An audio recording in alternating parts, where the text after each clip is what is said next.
Welcome to Buzz Verdicts, the podcast where the truth gets put on trial and the jury might be a little buzzed.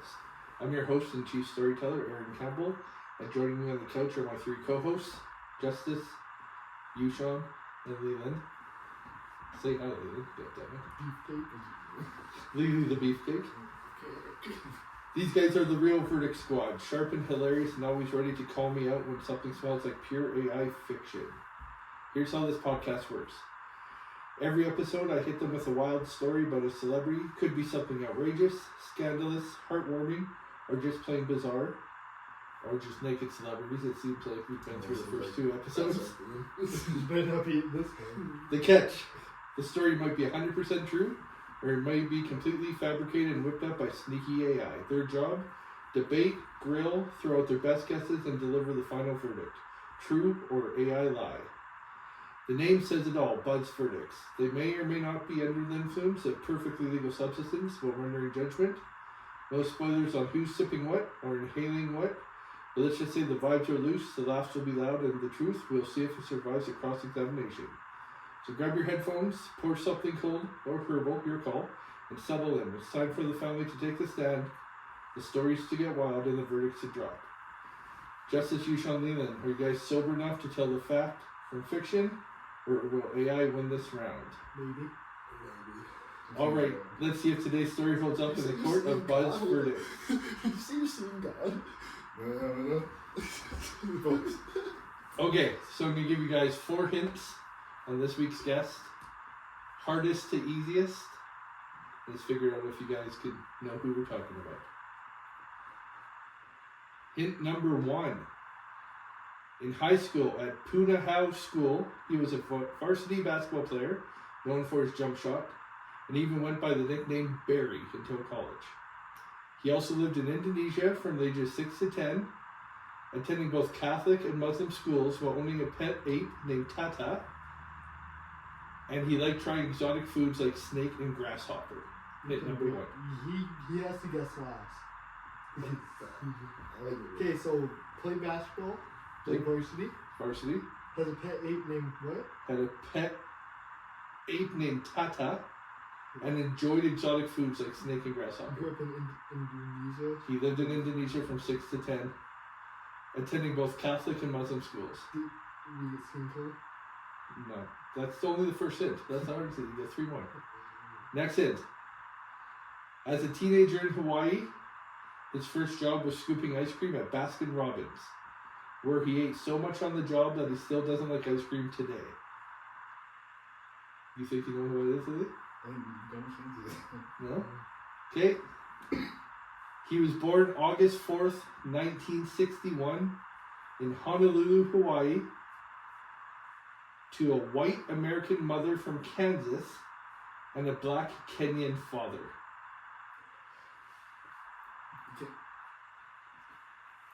So 1961 in Honolulu, Hawaii. I guess? No. No, we got one more hit. We got one more hit. You're the last one to guess. This is the easiest hit. You guys will get after this. This person was the 44th president of the United States of America. Barack Obama. Yeah, Barack Obama. Is what? He had a pet ape? Yeah. When he was growing up in Indonesia, he had a pet ape named Tata. I was like thinking of him, but I was like, He did varsity basketball. Oh yeah, Even as a president, he balled out. he would shit talk.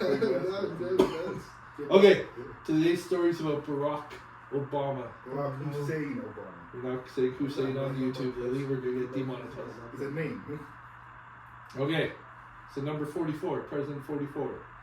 best one. Here's the story. My president, it's not my president. June 2009, during a live CNBC interview in the White House. A persistent fly kept buzzing around and landing on him while he was answering questions. Obama stayed composed, but when it finally settled on his left forearm, he casually waited with a beat, then smacked it dead with lightning-fast precision in one clean swat. No hesitation, no miss. He didn't even break stride, just looked at the camera, brushed his hand and said, "I got this sucker," before continuing the interview like nothing happened. What made this crazy, scientists later weighed in. noting that flies react in about 100 milliseconds to threats, faster than the human can swat. Obama's reflexes were apparently presidential level impressive. PETA actually criticized him for the execution. They called it unnecessary violence against the insect, which only amplified the absurdity. Meanwhile, late-night talk shows turned it into endless jokes, and it became a bizarre symbol of his cool under pressure demeanor. Is this one of those small, ridiculous, true stories that somehow captured the public imagination more than any bigger events, proof that even presidents deal with annoying flies? And sometimes they handle them like ninjas. I would have been 2 when this happened.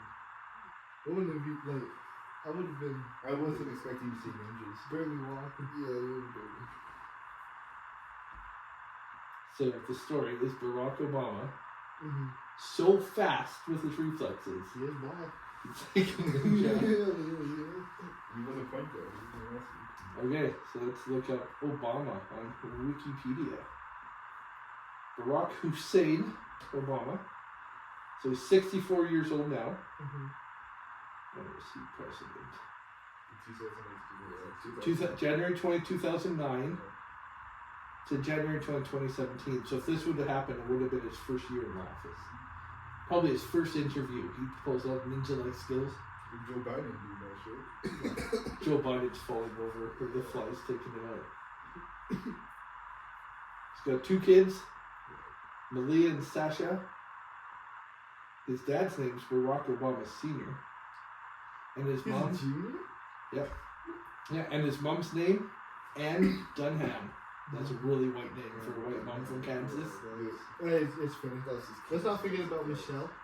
And he's got Michelle Yeah, Obama. let's not forget about Michelle. When she dunked on the ground. So Obama's mom, Barack's mom, was only married to his dad for 3 years, 1961 to 1964. Then she married some guy named Lolo Sotoro. Why? Let's see where Lolo is. Dutch East Indies. So yeah, Indonesia. But he went to University of Hawaii. So he would Go be Rainbows? Obama's stepdad. His name was stepdad with Murder. Yeah, and he had 4 children. Yeah, so that's the story. CNBC, he sits down for his first interview as a president. Fly buzzing around his head, bothering him. Smack! Gets it. Smacks his shit out, dude. And keeps being cool like it's Obama. Like Obama's cool. Black guy cool. Just keeps going. Nobody's falling over the next room. Nobody makes a big deal out of it. But then PETA gets involved. So Peter just likes the bitch. Yeah, that Peter sometimes got everything.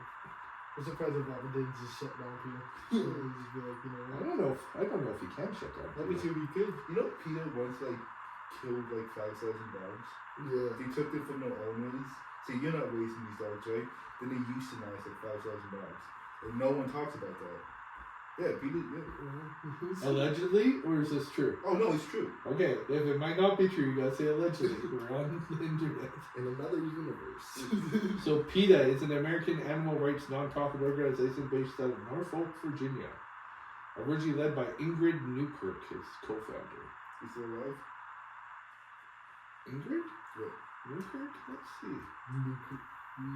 Yeah, she's still alive. She's 76. She lives in Kingston upon Thames in Surrey, England. Founder and president. Her husband divorced her ass.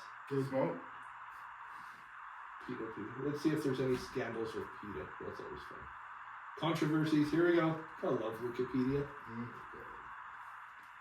Yeah, Leland, you're right. Euthanized practice has become intense scrutiny from lawmakers and criticism from animal rights activists for years. The constantly high percentage of animals euthanized by PETAs under shelter has been controversial. Yeah, so they kill a lot. They kill a lot of animals. 80% of the shelter animals are killed as mercy killings. Fueled by the 2014 incident where PETA workers took a pet chihuahua from its porch and euthanized it the same day along with documentation of 1,606 cats and 1,025 dogs accepted by the shelter the same year. 80% of those were euthanized. So in 1 year, in 2014, they killed 2,200 animals. And then they're bitching about Obama killing a fly. Yeah. England, that's the name? Ingrid. Yeah. Shocker. Yeah. PETA criticized them for the execution. They called it unnecessary violence against the insect. Bitching with George W. Bush is probably released. But there's no animals. I got a little bit of question. Like, this is off topic, but this is Barack Obama's monkey still alive? Tata? Yeah. We can see. Monkeys live long. You're not sure what type of monkey it is. Let's see. Barack. If I type into rock monkey, we might be in trouble here. You might be in trouble. Barack. Just say pet monkey, not just monkey. Isn't it your icon? I'm married to a black lady, it's fine.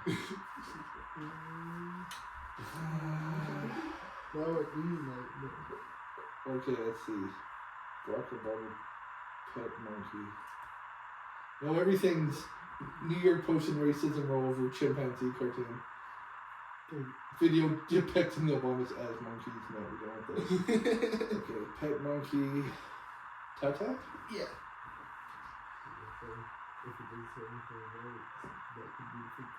Okay, here we go. Barack Obama had a pet ape in Indonesia named Tata during his childhood in Jakarta, Indonesia between 1967 and 1971. His stepfather, Lolo Suratoro, so that's the one his mom married, brought the pet home, which young Obama, then known as Barry, that's a white black man, Barry, often played with in his yard. The childhood pet is well documented part of his early life in Indonesia. Although often referred to as a pet monkey, it was described as an ape. So, Obama lived in Indonesia from age 6 to 10 at a time where he also experienced local Indonesian life, including eating street food before returning to Hawaii. So yeah, Tata is real. Doesn't say Tata is still alive, but it was 1967 to 71, so that ape would be, Jesus Christ, like 55 years old. And apes live forever. Yeah, so close for you.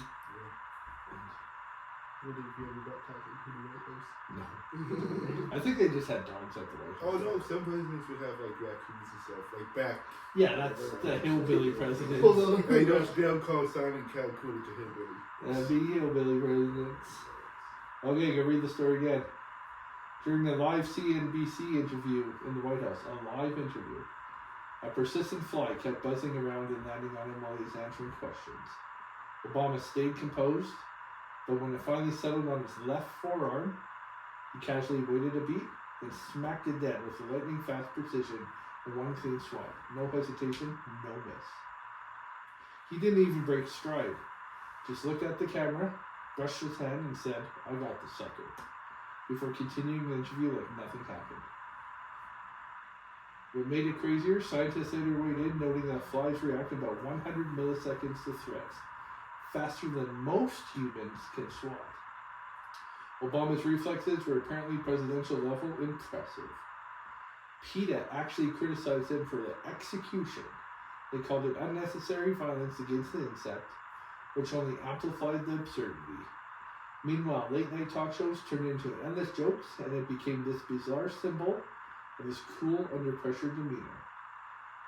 Is this one of those small, ridiculous stories that somehow captured the public imagination more than many bigger events during his presidency? Proof that even presidents deal with annoying flies, and sometimes they handle them like ninjas. So, this is episode 3. Justice and Yushan are 1-1. Lily's 0-2. So, Justice, you're going to go first. Going true, I believe in my brother. So, you think the story's 100% true? I'm going true. Okay. If I go 1 or 2, oh well. Yushan, 100% true, or is part of it made up? I don't know, because so I feel like it's true, because everybody's killed a fly before in the ones in the house. Like, everybody's quick enough to kill a fly. But on a live On a interview, live interview, though, it's. I don't know. This is a tough one here. You think Obama? 'Cause I can see him killing the fly. I can see Peter getting mad about it. He's getting mad over the smaller stuff. I'm gonna go with true with this one. okay, I so feel like this. the two black guys so far have picked it true for the black guy. Let's go, Lily. Is this true or is this false? Well, I'm racist. I'm going false. You're going false. Whitewash. The mixed kid's going false. Yeah. I'm going Okay. whitewash. Whitewash. You're the same color as white as them. Whitewash. Okay. So this story is 100% true. Oh, goddamn. Let's say. It happened in a 2009 live CNBC interview in the White House. He got the fly. He killed it. Part I left out. This clip went instantly viral.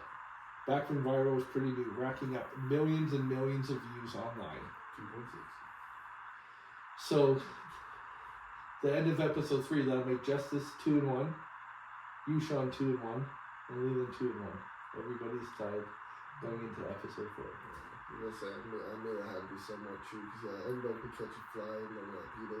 Maybe not. It was some other stuff. Actually, the president did it. They were probably trying to go make that number one thing. Well, Peter also once boycotted a dog show, and he had their members dressed up as KKK members. Dude, you're gonna get us canceled on We YouTube are so not. quick. You think we'll get it monetized? You'll not get it monetized. I'm just stating facts about Peter. So, we're going hashtag KKK on this one? No. I'm not Okay, letting that happen. we need a title for this one. What's gonna be the title? The Black Samurai. Black Samurai could work. Trump would never. What's the name of the Black Spider-Man movie again? Ninjas and flies. No, something in the Spider-Verse? What's the name of it though? Not the name of the Black Miles guy. and the Spider-Verse. Is that the name of it? Spider-Man into the Spider-Verse? That's even the movie. They're talking about the characters. No, the name of the actual movie. I always put it as Fly Guy. Spider-Man into the Spider-Verse. That's what it's called. So should we call it Slyman into the Fly Verse? Into the Obama verse? Flying into the Obama-verse. Fair. Wait. Remember when we went to Great Ancestor one time, and before we had any pictures of us, we had a picture of Obama. Yeah. Every black household Yeah. has a picture of Martin Luther King, Malcolm X. Malcolm X, Obama, or Serena Venus Williams. Who's ours? That's Jesse Jackson. Every full black household. Who's Janet Jackson? No, Jesse Jackson. Oh, It's Janet different, Jackson. the other guy. We don't go Janet. Oh, You guys aren't that black I'm to gonna have that put picture. a picture of Janet Jackson right here. Before or after the nipple slip. Both. Do it. Side by side. Take you guys to the strippers one time, and then that's what happens. It's gonna be side by side picture. Janet Jackson, nipple slip Janet Jackson. I met Janet Jackson once. Did I ever tell you Yes, guys you this? did. Yeah, and the other guy. Well, I didn't tell you on the podcast. Well, Yeah. that's all the podcast. Back in the day when I worked security, I was working security Like at every white man does. Viva Towers in Vancouver, and Janet Jackson was there for her concert tour to come back because she wasn't that popular back then. And first concert was in Vancouver, and she lived there for 30 days. And we were in the elevator with an NBA player. Not gonna say who. Doors open. Janet Jackson walks in the elevator, takes it down 15 floors with us. She was better looking in real life than she was on TV at the time. Thank God she doesn't look like Michael. So I have been this close to Janet Jackson before. Did you know the longest time I didn't know Janet Jackson was Michael Jackson's sister? So I just thought they were just both last That's name it. Jackson. But they were just totally separate things. there's a whole bunch of Jacksons. I always know Michael Jackson as white Michael Jackson, so it's You like didn't know it was Black Michael Jackson? I forgot that he was black. I You know know? that's Miss Jackson. That's Outcast. And that Miss Jackson is Erica Badu's mom. Yeah. It's not even Janet. The longest time I knew Michael Jackson from that South Park episode. Oh, my God. Okay, that's the way to end episode 3. Okay, so this one will be on YouTube. Like and subscribe on them. So far, episode 1 has been released. 2's in the bank. This is 3, and so far we're getting good views on Facebook, Instagram, YouTube. I don't think we're going on Spotify because it's too much of a pain in the ass to put anything on Spotify nowadays. So thanks for watching, and we'll see you guys next time.